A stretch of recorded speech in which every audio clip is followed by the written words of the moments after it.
Hey friends, yesterday we concluded our sermon series, Do Not Be Afraid, and I hope that you tuned in with us either on Facebook Live or on YouTube, or you can go back and listen on our podcast. And in yesterday's sermon, you heard me talk about a couple of the songs on our Spotify playlist that I wanted to talk a little bit more about today. So the first one is Christ is Risen from the Dead by Matt Maher. Christ is Risen by Matt Maher. You heard the band play it after I talked a little bit about it in my sermon. It's got the line in it, Christ is risen from the dead, trampling over death by death. And it's a fairly new song that came out in the past couple of years, but Matt Maher uses some ancient language. That is actually from St. John Chrysostom from back in I believe it was the 2nd or 3rd century. Chrysostom wrote those words, Christ is risen, trampling down death by death, and to those in the tombs restoring life.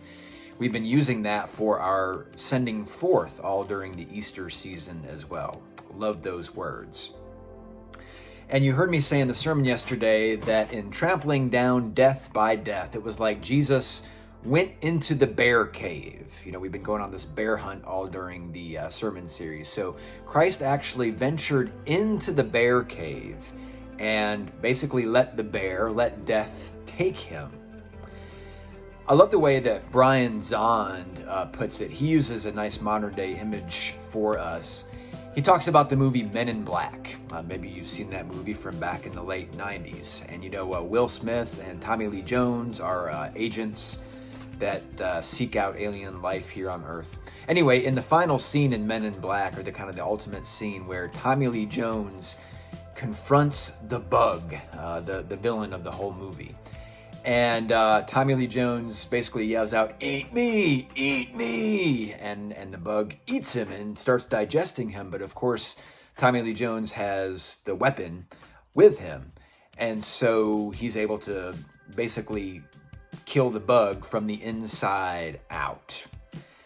And Brian Zahnd relates that to the way that Jesus did it with death. Jesus enters into death, lets death consume him completely, and then destroys it from the inside out, trampling down death by death, and to those in the tombs restoring life. I had this wonderful icon hanging up in my office. It's something that I brought back from the Holy Land with me. I'm going to pause for a moment so that you can take a look at it.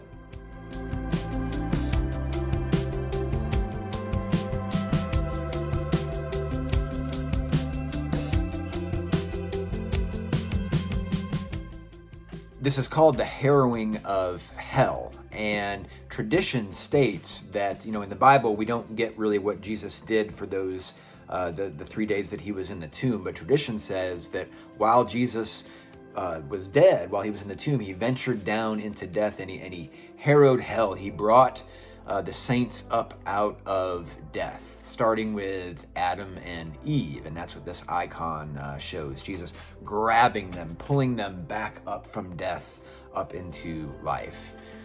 And just love this song for bringing up all of those images for me. Christ is risen from the dead, trampling down death by death. So take a listen to that by Matt Maher.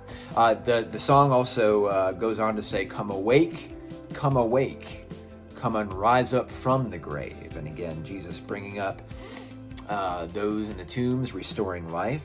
And that leads into the next song, and I talked about this in my sermon yesterday as well. It's a song by Switchfoot, and it's called Afterlife.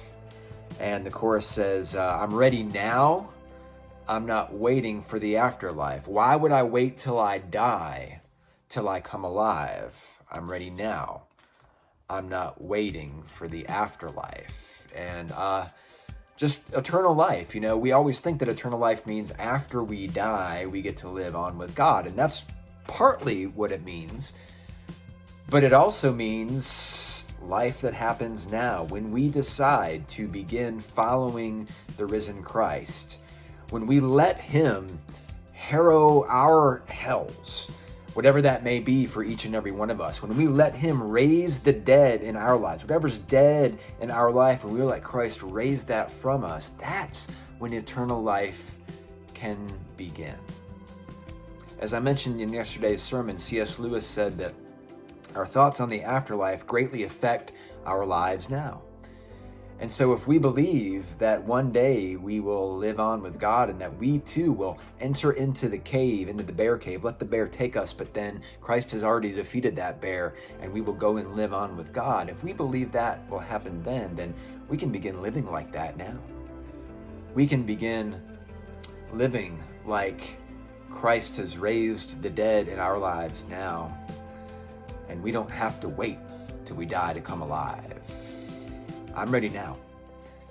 I'm not waiting for the afterlife. How about you?